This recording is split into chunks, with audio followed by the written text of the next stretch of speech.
Continuamos com o Pauta Especial, hoje conversando com o professor Ronaldo Bispo, mestre e doutor em comunicação social. A gente está falando sobre fake news. Professor, para alcançar credibilidade, institutos, órgãos de comunicação, jornais, e o sistema cria um mecanismo de dar credibilidade, premiar melhor matéria, melhor jornal, melhor cobertura. Tudo isso é para fazer uma capa de credibilidade? Em parte, sim. Certamente, o próprio sistema tem seus mecanismos de reputação, de criar reputação.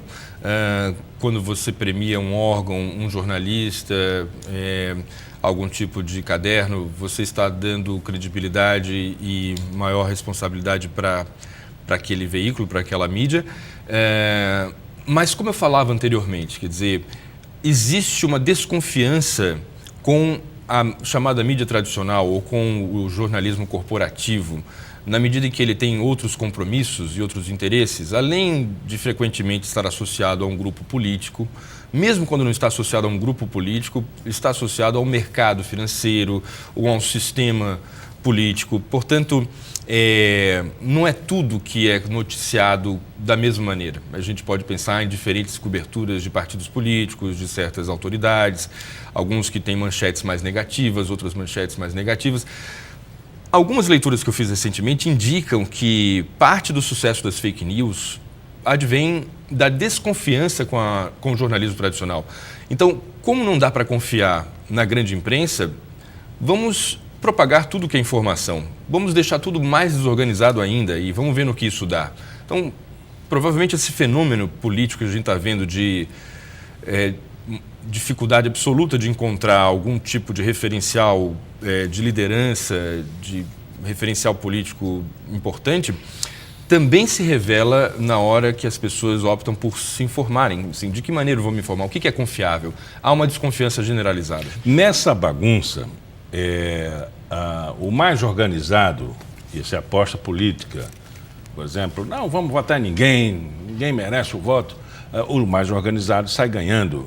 Isso acontece com a comunicação? Vamos deixar essa bagunça porque a gente vai terminar ganhando mesmo. Pode fazer uma vítima, tirar da reta e colocar em colisão contra a própria comunidade, a população, uma pessoa que, ou um grupo, ou um partido que estaria numa rota mais benéfica ao povo? Sim, claro. A falta de mediação produz esse tipo de situação, mas é curioso, porque a gente tem que pensar que, não sei se caberia aqui a gente citar alguns casos mais específicos, mas no caso da eleição lá atrás, entre Collor e Lula, né, em que houve uma edição famosa após o último debate. Aquela edição, totalmente favorável ao candidato Collor, parece ter tido um fator decisivo para a eleição, né? Então, a gente está falando de mídia tradicional, de grande televisão, de cobertura nacional. Então, ali você tem uma manipulação de um debate com resultados políticos imediatos.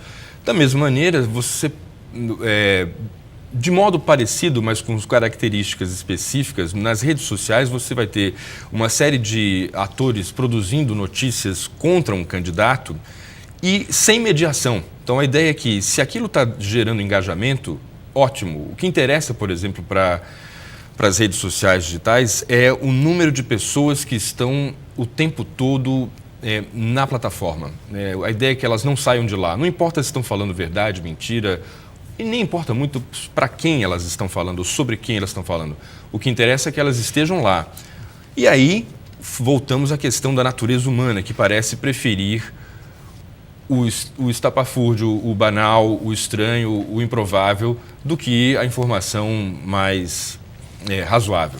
Aquilo que foi experiência em eleição passada, ela se repete, ela pode se repetir com um novo fenômeno fake news, agora muito mais tornado público? Eu diria que agora, e aí é uma vantagem, as redes sociais, a multiplicidade de atores propagando notícias pode ser um antídoto para uma tentativa da mídia tradicional, do jornalismo corporativo, imprimir uma tese que não seja aquela mais razoável. Então, pode haver uma manifestação de uma série de pessoas com uma hashtag, por exemplo, no Twitter ou qualquer coisa parecida, dizendo a notícia que foi veiculada por tal órgão não é correta. Então, é quase... Nessa hora, a gente pode imaginar que a internet e sua liberdade de expressão pode ser uma aliada da democracia na medida contra uma certa tendenciosidade do jornalismo corporativo. Então, tem todos esses lados a se abordar, tem que pensar a questão de vários ângulos. A vontade ou a tendência de punir fake news e legislar essa situação é uma ingerência no jornalismo, na liberdade de expressão?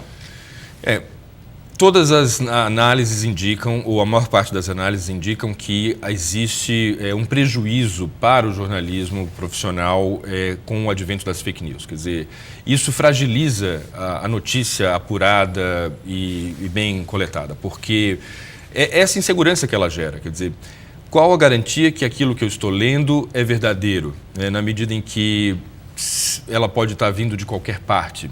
Há uma confusão na percepção do internauta, né, do consumidor de notícias online, sobre as fontes que estão propagando essas informações. Então, as fake news fragilizam o jornalismo tradicional, mas criam um desafio, que é formar um leitor, formar um espectador mais crítico e que não se satisfaça com uma única versão dos fatos. Então, há esse jogo a se fazer também. Nós já temos, assim, um marco referencial com relação à falsa notícia e à punição, uma lei específica. Ela deve ser ampliada no caso dos assédios e a liberdade, por exemplo, o uso da imagem. Isso pode ser expandido também para uma fake news? Essa é uma questão que me parece que está mobilizando o TSE agora, né? Eu tentei me informar sobre isso também, mas a dificuldade é essa. Como distinguir uma notícia falsa de uma denúncia que procedente, né? Quem vai decidir sobre isso? Então, há uma dificuldade muito grande.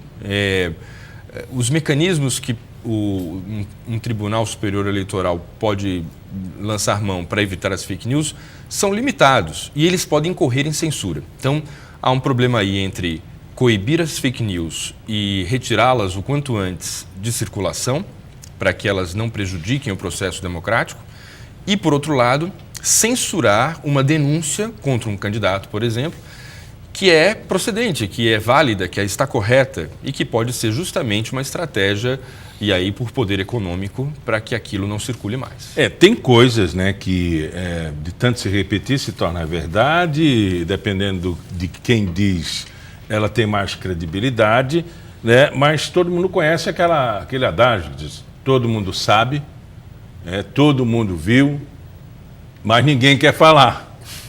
Ninguém quer dizer que aquilo aconteceu. Por quê? Por receio, por medo do presente, por medo do futuro, por medo do passado. Tem essa situação. Há quem duvide, inclusive, da ida do homem à Lua, né? Há uma série de situações muito curiosas no comportamento humano, né? De algumas desconfianças muito arraigadas. Não, isso nunca aconteceu, por mais que se apresentem evidências. E outras que não há nenhuma probabilidade daquilo ter acontecido, as pessoas acreditam. O número de versões que se espalham, isso e aí é bem curioso retomar a ideia da perspectiva, né? Não é uma invenção do mundo digital, online. A crença em boatos é tão antiga quanto a própria humanidade. Então, há uma série de crenças populares que são propagadas de geração em geração e que não há nenhuma instrução formal que consiga superar. Então, a gente vê, conversando no táxi, no barbeiro, as notícias são as mais curiosas, né? Recentemente, um barbeiro sugeriu que já estava tudo certo para o próximo golpe militar, que não ia ter eleição em 2018, já estava tudo acertado e já tinha um nome. Então, o barbeiro me passou isso como algo muito provável que ele tinha ouvido e que ele acreditava que ia acontecer. Quer dizer, o que fazer diante dessa informação E como acreditar que alguém pode levar isso adiante diante de tantas informações que nós temos à disposição hoje em dia? E além de fake, tem também a teoria da pós-verdade, né? O que é a verdade? Né? A verdade que eu quero, a verdade que o grupo quer, e assim por diante. A pós-verdade é interessante, tem uma forma de entender isso, que é justamente essa, de que as instituições estabelecidas que tinham prestígio e que ainda têm, elas também ajudaram a propagar mentiras. Então, os governos, a imprensa, as instituições, elas também foram responsáveis por omitir, escamotear ou divulgar informações falsas, né? E não permitindo que a humanidade, de modo geral, tivesse acesso às informações verdadeiras. Esses dados que vazaram, por exemplo, no Wikileaks ou em outros episódios, são uma prova disso. O controle e a vigilância que o governo norte-americano tinha, e talvez ainda tenha, sugere-se que voltaram atrás, qualquer cidadão do mundo pode ser monitorado no seu e-mail, nas suas ligações telefônicas, em toda a sua comunicação, e isso não era de conhecimento público. Então, a pós-verdade seria assim, não confiamos na verdade estabelecida no passado e agora qualquer notícia tem o mesmo valor, não importa de onde ela vem. Dá para compreender um pouco assim. Aquilo que o professor falou sobre a ditadura, o apoio à ditadura militar, uma versão que está circulando, que alguns acreditam que vai voltar a qualquer momento. Quem tiver curiosidade em saber isso aí, como prova, se é que a gente pode considerar, tem um documentário que fala sobre o Roberto Marinho, em que ele diz que apoiou a ditadura militar, que editou o debate entre Lula e Collor. Está lá, a família Roberto Marinho assumindo no documentário feito e encomendado pela Fundação Roberto Marinho. É só ter curiosidade e ir pesquisar. Professor, muito obrigado por ter vindo hoje aqui, falar de importante situação, né, que ela deve ter vários desdobramentos, mas que a gente fique sempre com essa orelha em pé, desconfiando e confiando e mais livre no pensamento, né? Isso mesmo. Eu que agradeço e reforço a importância da multiplicação das fontes para a formação de opinião. Evitar comprar uma ideia, uma notícia, sem checar de onde vem. E aí tem muita gente trabalhando com checagem de notícias. Isso está crescendo, inclusive, como negócio. Porque na medida em que há uma insegurança sobre o que está sendo divulgado, alguém tem que buscar informação para checar se aquilo que foi divulgado é verdadeiro ou não. Obrigado e tomara que a gente tenha um processo de construção democrática com as tecnologias que temos à disposição. Obrigado. O Pauta Especial fica por aqui. Voltamos no nosso próximo encontro, sempre às 11h30 da manhã, com reprise às 4h30 da tarde. Até lá.